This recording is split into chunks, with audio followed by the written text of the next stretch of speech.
Texas lawmakers promised to do something after the mass shootings at a Sutherland Springs church and Santa Fe High School, and they did.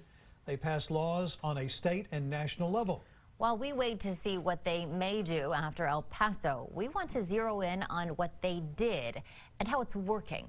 Senator John Cornyn introduced and passed a bipartisan background check bill. KXAN political reporter Phil Prazan got us answers on how it's working.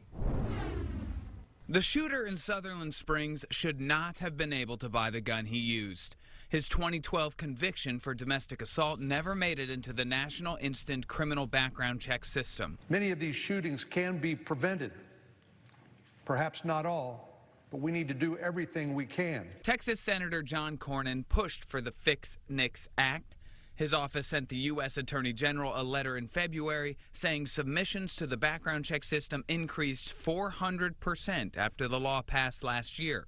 However, the letter states the Department of Defense and the Department of Homeland Security are still not fully compliant. I spoke with Austin security expert Jeff Broadus, who says departments with thousands of people might take a little longer than police departments. The backlog of criminal conviction records that maybe haven't been reviewed, it's probably going to take a little more time, I would think, than a year.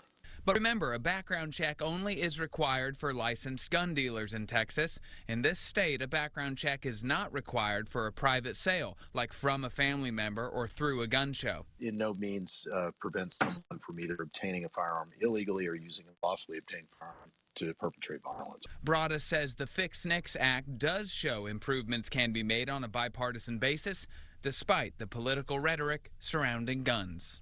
Phil Prazan, KXAN News. The U.S. Department of Defense and the Department of Homeland Security did not return our request to find out why they were not in compliance with the Fix NICS event. However, according to the law, non-compliance means they'll be publicly reported and banned from giving bonus pay.